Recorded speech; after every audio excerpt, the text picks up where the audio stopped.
আলহামদুলিল্লাহ ওয়াসসালাতু ওয়াসসালামু আলা রাসূলিল্লাহ ওয়া আলা আলিহি ওয়া আসহাবিহি আজমাইন আম্মা বা'দ আউযু বিল্লাহি মিনাশ শাইতানির রাজিম বিসমিল্লাহির রহমানির রহিম আলহামদুলিল্লাহি রাব্বিল আলামিন আর রহমানির রহিম মালিকি ইয়াউমিদ্দিন ইয়্যাকা না'বুদু ওয়া ইয়্যাকা নাস্তাঈন ইহদিনাস সিরাতাল মুস্তাকিম সিরাতাল লাযীনা আন'আমতা আলাইহিম গায়রিল মাগদুবি আলাইহিম ওয়ালাদ-দাল্লিন آمين اللهم اهدنا فيمن هديت وعافنا فيمن عافيت وتولنا فيمن توليت وبارك لنا فيمن أعطيت وقيني شر ما قضيت إنك تقضي ولا يقضى عليك وإنه لا يذل من وليت ولا يذل من عاديت تباركت ربنا وتعاليت ولقد يسرنا بالقرآن الذكر فهل من مدكر رب اشرح لي صدري ويسر لي أمري واحلل عقدة من لساني يفقهوا قولي اللهم صل على محمد وعلى آل محمد كما صليت على إبراهيم وعلى آل إبراهيم إنك حميد مجيد উপস্থিত সকলকে জানাই সালাম আসসালামু আলাইকুম ওয়া রাহমাতুল্লাহি ওয়া বারাকাতুহু। আপনারা নিশ্চয়ই জেনে থাকবেন আজকে রুকাইয়া সম্পর্কিত দ্বিতীয় ক্লাস। গত ক্লাসে আমাদের রুকাইয়া নিয়ে প্রাথমিক ধারণা সম্পর্কে আলোচনা করা হয়েছিল। তো হোয়াটসঅ্যাপ গ্রুপে বোনদের অনেক আগ্রহ এবং উৎসাহের জন্য আমরা রুকাইয়ার ক্লাসগুলো পর্ব আকারে নেওয়ার চেষ্টা করছি। যেহেতু রুকাইয়া একটি ব্রড টপিক এবং অল্প কথায় আসলে এটা নিয়ে আলোচনা শেষ করা সম্ভব না। আর আমাদের কিছু টেকনিক্যাল সমস্যার কারণে আমরা ফেসবুক এবং জুমে লাইভ ক্লাসে নিতে পারছি না। যদিও আমাদের কথা ছিল ফেসবুক গ্রুপে ফেসবুক লাইভে আমাদের ফেসবুকে যে রুকাইয়া এবং হিজামা গ্রুপটি রয়েছে সেখানে ফেসবুক লাইভে ক্লাস নেওয়া এবং জুমে লাইভে ক্লাস নেওয়া, কিন্তু টেকনিক্যাল সমস্যার কারণে সেটি হয়ে উঠছে না। তাই আমরা পর্ব আকারে রুকাইয়ার ক্লাসগুলো নিয়ে ভিডিও করে আমরা সেটাকে আপলোড করার চেষ্টা করছি। তো আজকে রুকাইয়া সম্পর্কিত দ্বিতীয় পর্ব, আজকের আলোচনায় বিষয়বস্তু হলো রুকাইয়ার প্রকারভেদ এবং আশিক জিন সম্পর্কে। খুবই ইন্টারেস্টিং একটা টপিক। আপনারা নিশ্চয়ই আগে থেকে এই ব্যাপারে একটু একটু টুকটাক জেনে থাকবেন। আশিক জিন বা লাভার জিন, তার কর্মকাণ্ড কি, তার পরিচয় কি, সে কিভাবে কাজ করে বা এসব কিছু। তো আপনারা রুকাইয়ার প্রকারভেদ এবং আশিক জিন বা লাভার জিন এই সম্পর্কে আপনারা বিস্তারিত জানতে পারবেন। আর দেরি না করি আলোচনার জন্য অনুরোধ করছি ডাক্তার তাহমিনা। আসসালামু আলাইকুম। গত ক্লাসে আমরা বললাম যে রুকায়া কি, কিভাবে ইবলিশ আমাদের দেহের মধ্যে প্রবেশ করে, কি কি জোনে, কি কি কারণে, কি কি উপায়ে, আয়াত দিয়ে কিছুটা আমরা ব্যাখ্যা জানলাম। তারপর জিনদের সম্পর্কে একটু জানলাম। আজকে আমরা রুকায়া কি আরও বিস্তারিত শুনবো, রুকায়ার প্রকারভেদ, বিস্তারিত জানবো। তো রুকায়া কি এটা তো আমরা মোটামুটি শুনলাম যে রুকায়ার শাব্দিক অর্থ হচ্ছে ঝাড়ফুঁক করা, মন্ত্র পড়া, তাবিজ কবজ, মাদুলি ইত্যাদি। এখন রুকায়া কয় প্রকার? রুকায়ার পারিভাষিক সংজ্ঞা হচ্ছে কোরআনের আয়াত বা হাদিসে বর্ণিত দোয়া দ্বারা ঝাড়ফুঁক করা। স্বাভাবিকভাবে রুকায়া শব্দটি ঝাড়ফুঁক অর্থে বোঝাইছে, মানে যে কোনো ধরনের ঝাড়ফুঁকই রুকায়া বলা হয়। এই ঝাড়ফুঁক সরাসরি কারো উপর হতে পারে, পানি বা খাদ্যের উপরে করে সেটা খাওয়াই দিতে পারে কিংবা ব্যবহার করতে পারে, কিংবা রুকায়ার পানি হিসাবে ব্যবহার করতে পারে গোসলের জন্য কিংবা খাওয়ার জন্য, কিংবা খাবারের উপর দম করে, কিংবা যে হাতের উপরে দম করে তারপর সেটা চোখে লাগানো, পানি ছিটানো, মানে বিভিন্নভাবে এটা ইউজ করা যেতে পারে, ডাইরেক্ট কিংবা ইনডাইরেক্ট। রুকায়ার বিধান কি? রাসূলুল্লাহ সাল্লাল্লাহু আলাইহি সাল্লাম বলেছেন, রুকায়াতে যদি শিরক না থাকে তাহলে কোনো সমস্যা নাই। এটা সহিহ মুসলিমের হাদিস 5544। রুকায়াতে যদি শিরক না থাকে, তার মানে কি?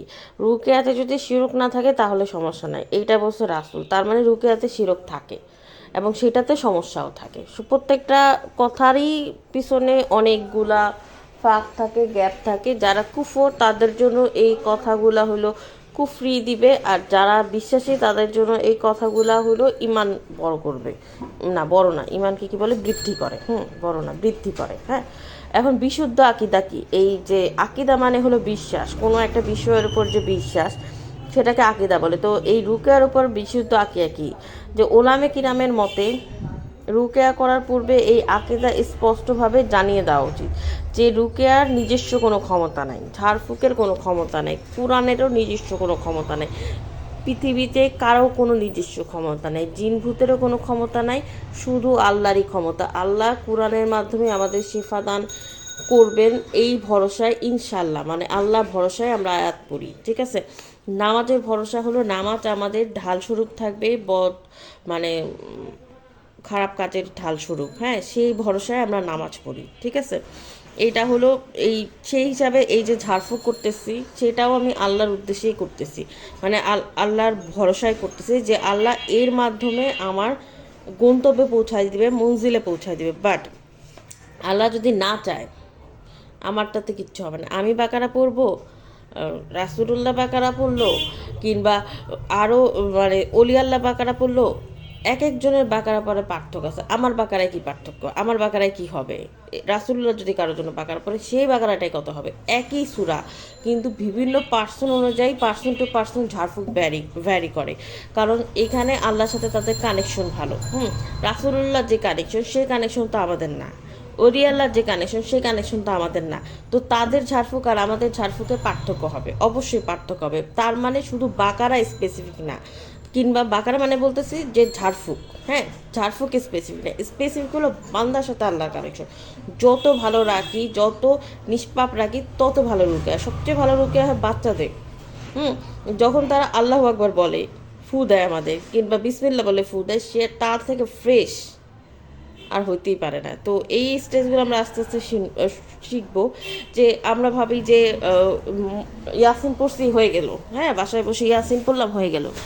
আরে আমি তো নিজে ডুবে রয়েছি সুদের মধ্যে, আমি তো নিজের ডুবে রয়েছি জেনার মধ্যে, আমি তো নিজে ডুবে রয়েছি মানুষকে জালিম হওয়ার মধ্যে। তাহলে আমার বাকারা কি, আমার ইয়াসিন কি, আমার কিছুতে কিছুই হবে না। ওই যে সেই সেই হাদিসের মতো একটা আছে না, যে নবীজিরা যখন নবীজি সাল্লাল্লাহু আলাইহি সাল্লাম যখন বসা ছিল, একজন কাবার গিলাফ ধরে কাঁদতেছিল, তখন সবাই বলতেছিল এত কাঁদতেছে তার মানে আজকে সব গুনাহ মাফ। তখন নবীজি বলছে তার কাপড় কাপড় হালাল না, তারপরে খাবার হালাল না, তার কিছুই হালাল না, হ্যাঁ। তো তার দোয়া উপর পর্যন্ত যাইতেছে। তো আসলে কিভাবে কি করতেছে এটা না, মেন কথা হলো কানেকশন, আল্লাহর সাথে কানেকশন থাকতে হবে। এই জন্য দেখা যায় যে সেলফ রুকিয়া কাজ করে না। এই জন্য সেলফ রুকিয়া কাজ করে না। কাজ করার জন্য দেখা যায় যে আমাদের আলেমদের ডাকতে হয়, রাকিদের ডাকতে হয়, ঠিক আছে। আমরা এটা বিস্তারিতভাবে শুনবো। আচ্ছা, প্রয়োগ ভেদে রুকিয়ার প্রকারভেদ, হ্যাঁ, বিভিন্নভাবে রুকিয়া করা হয়। যেমন দোয়া দ্বারা বা আয়াত পরে ফু দেওয়া হয়, মাথায় বা আক্রান্ত স্থানে হাত রেখে দোয়া করা হয়, হ্যাঁ, যে পানি, তেল, খাদ্য, অন্য কিছুতে দোয়া করে আয়াত পরে ফু দিয়ে খাবার খাওয়ানো হয়। এইভাবে রুকিয়া করা, মানে এই রুকিয়া কীভাবে করা হয় এটা হলো প্রকারভেদ।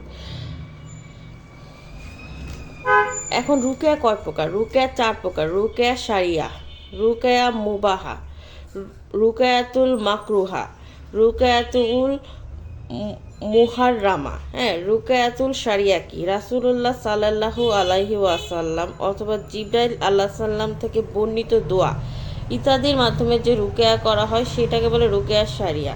মানে রাসূল যেগুলো দিয়ে রুকিয়া করছে, যেমন গত ক্লাসে আমরা পড়ছিলাম যে রাসূল ইমাম হাসান হোসাইন দুজনকে ফু দিয়ে দিত ছোট যখন তারা ছিল, শিশু ছিল।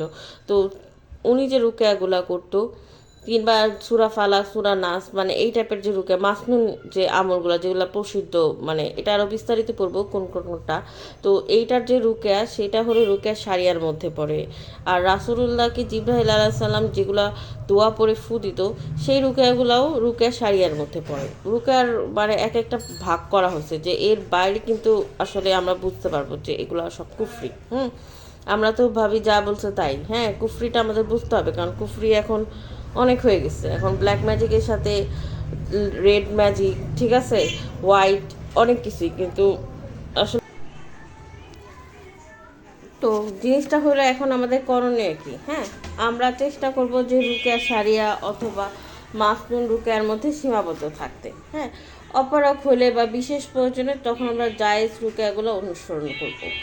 বাট এর নিচে আমরা কখনোই নামবো না, যেমন রুকিয়াতুল মুহাররামা কিংবা রুকিয়াতুল মাকরুহা, হ্যাঁ, এই রুকিয়াগুলো আমরা করবো না।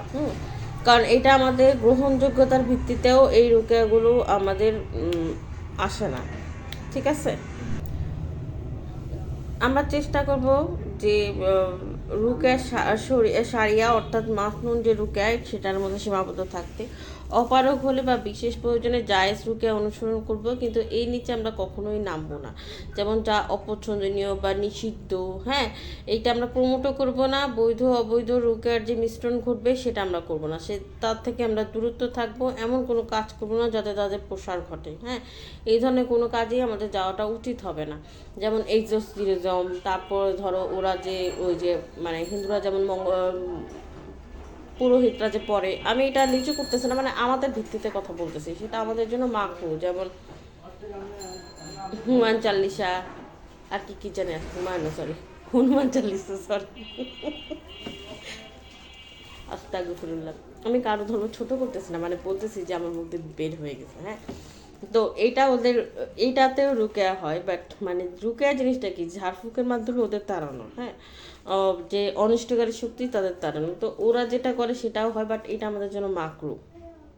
আমি বলতেছি না এগুলো হবে না, পাওয়ারফুল আমাদের, যেহেতু আমরা ইসলাম, আমাদেরটাই পাওয়ারফুল, আল্লাহ যেটা বলছে আমাদেরটাই পাওয়ারফুল। তবে এটা দিয়েও হয়, ইসলামে হওয়ার কথা বলা আছে যে রুকিয়াতুল, এটা পরে হলো রুকিয়াতুল মাকরুহা, মানে অপছন্দীয় বা মাকরু রুকিয়ার মধ্যে, হ্যাঁ। যেমন ধরো তুমি কোনো পরিস্থিতিতে পড়লা, তুমি ইসলাম, বাট তুমি কালেমা ছাড়া কিছু জানো না। এখন কেউ একজন পুরোহিত ছিল তোমার সাথে, কিংবা সে ব্রাহ্মণ ছিল, সে যাই ছিল, বাট তার দিকের যে রুকিয়াটা, কিংবা খ্রিস্টান ছিল তার দিকের যে রুকিয়াটা, তাদের ধর্মলগ্নের যে রুকিয়াটা, সেইটা সে জানে যে কি আমি তার, কারণ সে তোমাকে হেল্প করলো, এটা তোমার জন্য মাকরুহ হবে তখন, মানে গুনাও হবে না, বাট হবে না, মানে কি বলে এটারে, ফায়দাবানও হবে না, হ্যাঁ। এই বাংলায় ভুলে যেতেছি হিন্দি বলতে বলতে, আচ্ছা, সেটাও হবে না, বাট এইটা তোমার জন্য নিষিদ্ধ না, হ্যাঁ। বিকল্প পরিস্থিতি এটা তোমার জন্য নিষিদ্ধ না, তোমার জন্য হারাম হলো যেটার মধ্যে একদম কুফর মিশ্রিত। এটাও সেদিক থেকে হারামই হয়, যদি তুমি তাদের গডের কাছে প্রার্থনা করো তাহলে অবশ্যই এটা হারাম, কিন্তু তুমি তো প্রার্থনা করতেছো না, সে প্রার্থনা করতেছে, সে, ঠিক আছে। এইটার ক্যালকুলেশন খুবই খুবই জটিল, এই ক্যালকুলেশনগুলোতে আমি যাইতে চাইতেছি না। আমি শুধু বোঝাতে চাইছি রুকিয়াতুল মুকাররামা যেটা, আর হলো